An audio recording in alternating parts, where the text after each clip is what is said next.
Cansei. É tudo que eu sei. Cansei.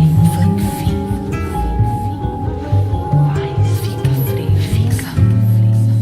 fica frio, fogo fixa. Fúria fútil, fim de filme, flash, fame, foto, frame. When I started dancing, I used to go to a small local school in my village. And to go to the classes, I always took a bicycle to go there every day with my bicycle. Now, in the beginning, when I came to London, I took the bus every day, everywhere where I went, to the college, wherever.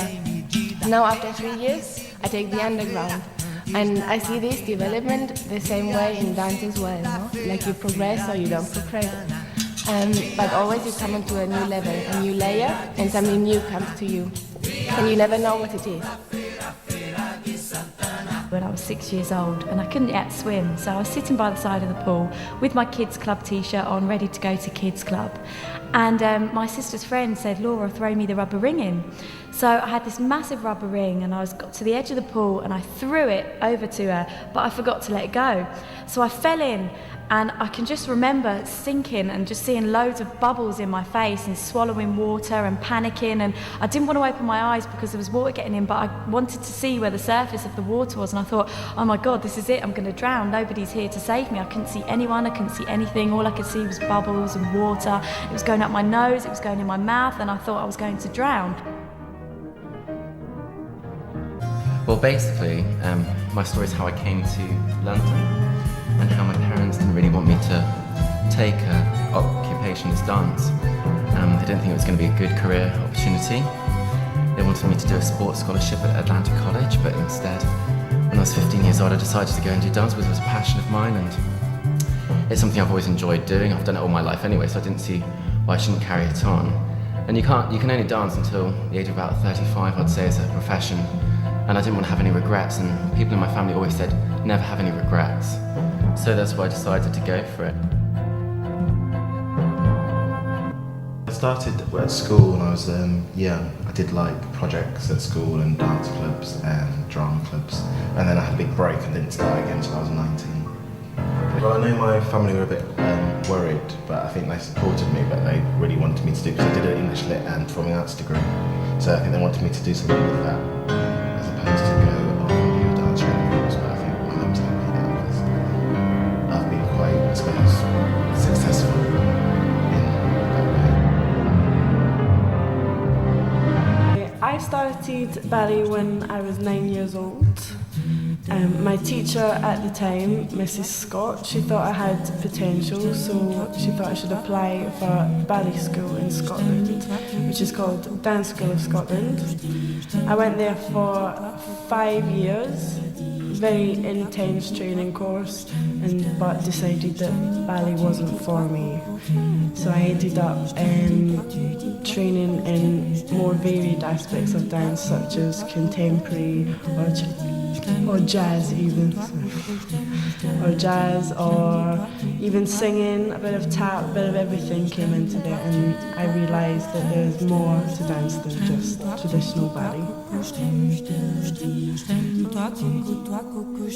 So I have a cat named Kira, and she's a year and a half now, and it was my boyfriend that got her for me. I was home one day and then he was at work and he had to work late or something, and then he came home and he came upstairs and he had a big bag with him, and I said, "Where did you go? Or where have you been?" And he's like, "Oh no, where is it?" And then he opened the bag and then inside was Kira, and it's like when she was a kitten, when she was a month old, and no, 6 weeks old, and I like her a lot, I love her a lot, also because my boyfriend got her for me as a surprise. But it's weird because my boyfriend doesn't really like her that much. I don't know what I want to tell people. I want to tell maybe anecdota long time ago. When I was a child, I used to dance on the table, on the top of the table, with the TV on. Yeah, but it's not like I want to say to to my mom I want to be a dancer or something like that. Yes, but really like dance on the top of the table. About 2.5, 3 years ago, Everaldo and I, we used to go to a pub to watch a drag queen show, and every Sunday we used to go there. Once she called me to the stage, and you know this kind of thing when the drag wants to make everyone laugh about you, and you have to pretend that you are laughing as well, and you give a little smile, but deep inside you want to run away. And Everaldo was there looking, and yeah, go. And then she asked me what I was doing in London. I said I was a dancer. And then she said, I'll show her some movements. After a few drinks, I could show her. And then I did pirueta, ponche, everyone clap.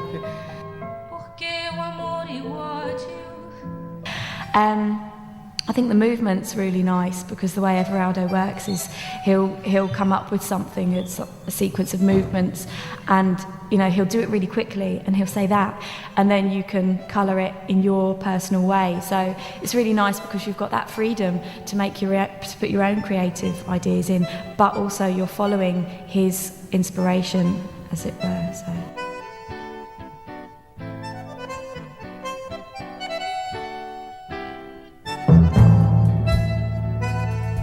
He's completely different as a choreographer, actually, to how I normally know him. He's quite strict and he's quite funny, It's good though, I like it, and it's interesting because he's got a Brazilian background, obviously. He's from Brazil. And he's got this passion to choreograph. There's something missing in his life. I feel grateful to have Evie as my friend and choreographer as well.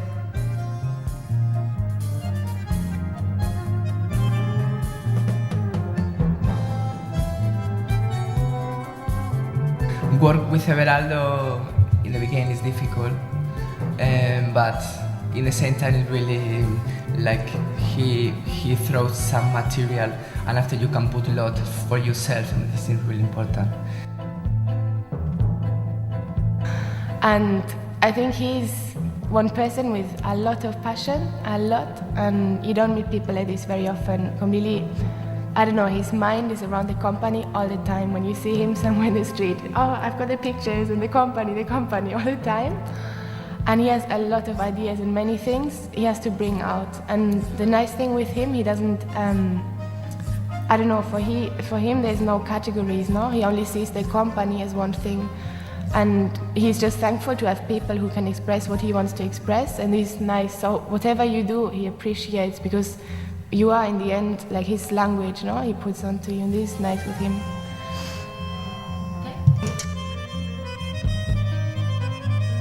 It's really nice because it's like a complete mix of culture, and I've never heard that kind of music before, really, apart from on TV or radio or anything.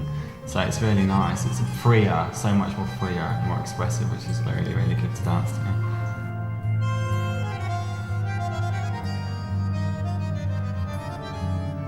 It's nice to learn somebody's style. He has such a different style from other choreographers. It's nice to be able to be part of that.